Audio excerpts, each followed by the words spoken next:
1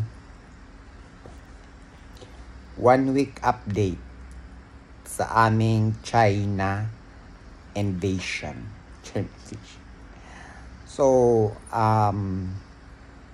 daming nangyayari sa isang week, no? The week that was, sobrang daming nangyayari na hindi mo akalain na nangyayari yon. Pero ganun talaga ang buhay. Kailangan nating tanggapin ang mga pangyayari na mangyayari pa. So yun, ang nasabi ko lang sa inyo ay physically medyo maaliwalas na yung mukha ko. Hindi na siya dry. It's because sabi ng doktor, kumain ka ng kumain, basta balance lang. Kasi dito sa China, hindi uso yung mag-diet na pag may cancer ka, ayan, bawal kainin yan, bawal kainin yon. Pwede mong kainin yon, basta hindi lang siya processed food. And then, balance. Pwede kang kumain ng meat, at syempre, sana ko maniniwala. Pwede kay doktor mo, kasi si doktor mo is ilang taon na sa cancer industry. Doon tayo maniniwala sa mga yung may alam. Higit na nakaalam. Okay, balik tayo sa update. So, ayun, umaliwalas yung mukha ko and then maraming salamat kasi pagdating namin dito last Friday ay talagang VIP yung pag-welcome sa amin. Lalo na yung sumundo sa amin sa airport. That was Dr. Mo Feng na nasa Pilipinas ngayon kasama si Ma'am Arlene for nag-conduct sila ng free second opinion consultation sa Cebu and Manila. That was Dr. Mo Feng, ang head of oncology department dito sa Jinchasu Hospital of Guangzhou University of Chinese Medicine dito sa Guangzhou, China. At nung sinundo niya kami, pinapakain pa kami dahil. Pinapakain. That was my first dinner. Welcome dinner dito sa China. So pagkatapos ng pinakain kami ay hinatid na kami dito ni Dr. Mo sa hospital mismo. So ang hospital na to, malaking hospital siya because this is a semi-government hospital. Ang lucky.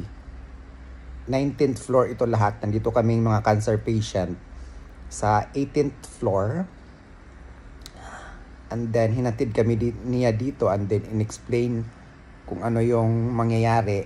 Pero si Dr. Mo Feng, since siya yung head of oncology, taga-advise. Pero yung doctor na humawak talaga sa akin is si Dr. Lee, yung nagpahiram naman sa amin ng pera. So, mababait talaga ang mga Chinese. Yung mga negative na yung mga negative things about China, siguro ganun talaga kasi bansa, di ba? Pero wag na tayong titingin sa negative. Doon na tayo titingin sa positive. As in, ang babait nila. Alam nyo, kinabukasan agad, yon nag-PET scan ako. And then, yun na, nakilala ko si Dr. Lee, yung doktor na humawak ng case ko. So, yun. And then, tuloy-tuloy na yon hanggat pahinga kami Sabado at Linggo. Kasi, weekend, Monday, nung lumabas na yung result ng PET CT scan ko, actually yung bukol lumiit talaga siya, nagiging 11 inches na lang. 11 cm. 11 cm na lang yung bukol. And then yun. At kinabukasan ay agad, first treatment agad. Kaya meron kayong nakikita dito na ayan, dito nila pinapasok yung mga gamot na kailangan ipasok sa katawan. Hindi dito sa atin, dito, no? Kasi nga sa atin kasi is general chemo. Dito is, targeted chemo sila. Kaya yung sa atin, yung mga cancer patient, talagang weak. Weak kasi nga, general chemo. Ipadaan dito sa kamay, tapos kahit saang-saang parte ng katawan dumalo yung gamot. So, syempre, yung chemo drugs na yon ay chemo na gamot ay matapang yun. So, hihina ka talaga. Kasi nga, kahit saan-saan, dito hindi. Targeted chemo. So, doon talaga diretsyo sa affected area. Kung saan yung bukol mo, kung saan yung cancer mo na nakikita sa PET scan, doon diretsyo nila titirahin. Kaya mas advantage kasi sila dito kasi mas high-tech sila dito compare sa atin. So yon, and then pagkatapos ng first treatment ko, kinabukasan nanghihina ako. Oo. And then yung nanghihina ako talagang ayaw kong magpaano. Gusto ko lang whole day no natulog. Kasi nga sobrang ng katawan ko, parang pagod na pagod. Kaya yun, pero pinilit ko na kumain. Siyempre, sabi ni doc mo, kailangan natin kumain. Kasi paano tayo kikilos pag hindi tayo kakain? So, balance lang nga lang. Okay, so yun, fast forward. Kinabukasan ulit, medyo okay na yung pakiramdam ko, pero kinagabihan nun ay nahirapan akong huminga. Kaya si Ma'am Ga ay nataranta. Nataranta si Ma'am Ga day. Purti intang taranta ni Ma'am Ga. So, okay ra ka, Lord. Okay ra ka. Yes, kinunta ko yung doktor ko, ganun. Kasi may WeChat at si Miss Arlene. Sabi ko, I need a pain reliever. Tapos, yung pain reliever na yun, hindi umubra. Kaya kinuntak ulit na, kinuntak yung nurse na hindi umubra yung pain reliever. So, ayan, nilagyan ako ng ganito. Nilagyan ako ng oxygen. And then, pagkatapos noon, ay meron silang in-inject sa akin na pangpawala ng sakit. Ay, hindi naman, ibig kong sabihin, walang sakit. Yung parang parang hindi ako makahinga kasi parang yung gamot. So, kinabukasan, tinanong ko ang doktor, bakit nangyari yon? Sabi niya, dahil yon sa gamot na pinapasok namin sa katawan mo. Kaya ganun ang nangyayari. So, sabi ko, itong pain reliever na binigay niyo first ay hindi umubra. Sabi niya, yes, hindi talaga obra yon. Kaya, ibang pain reliever ang in-inject nila. So, pagkatapos nun, after 1 hour, okay na yung hininga ko. Back to normal at nakatulog ako din. So, ngayon, ay nagpalagay pa rin ako nito kasi gusto ko nitong ganito eh. Kasi meron akong ganito sa bahay. Minsan, pag naninikip yung dibdib ko, magsuot ako nito. So, yon. And then, at pahinga ako hanggang next week para maghintay sa susunod na treatment. At sa mga nagtatanong pala, ang pagpunta sa China, hindi po siya libre ha. Gastos po sa pasyente. Kasi nga dito, hindi sila magkakandak ng treatment pag wala kang pambayad. Porket na lang pakiusapan mo yung doktor na may pera na darating sa'yo, ganun. So hindi po ito charity.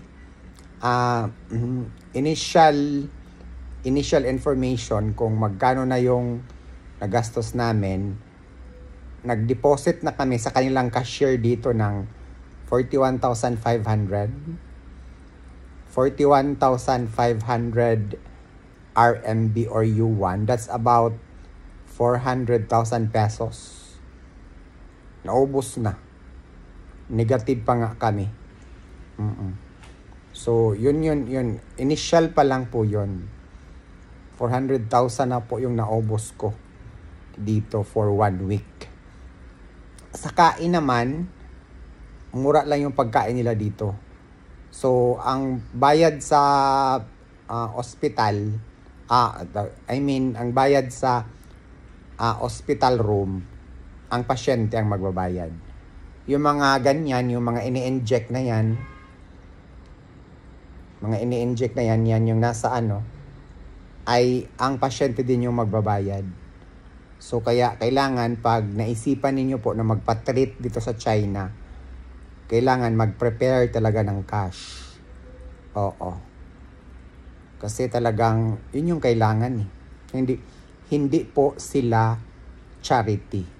At ang kagandahan dito, pag dito ka magpa-treat, may kasiguraduhan ka. Hindi kagaya sa Pilipinas na dito ang chemo nila, hindi umaabot ng ganun kahaba. Kung sa tingin nila na hindi umubra, first, second pa lang, puputulin na nila. Sa Pilipinas, hindi. Pagpatuloy hanggang ilang cycle. Kaya talagang, para sa akin, mas maganda. Pag meron kang cancer, mas maganda ang gamutan dito sa China. So, yun. Okay?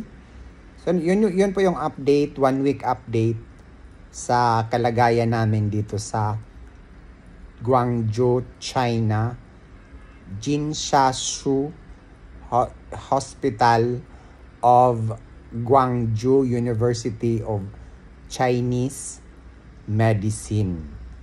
At ngayon, dumadami ang Pinoy ngayon.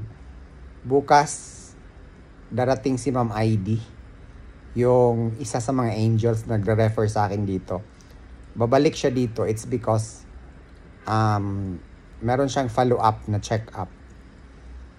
And then, yung mga nandito, 1, 2, 3, 4 kami. 4 kami. Yung nadat na namin dito, 2 lang. Tapos may isa na dumating. Tapos bukas, si Ma'am ID.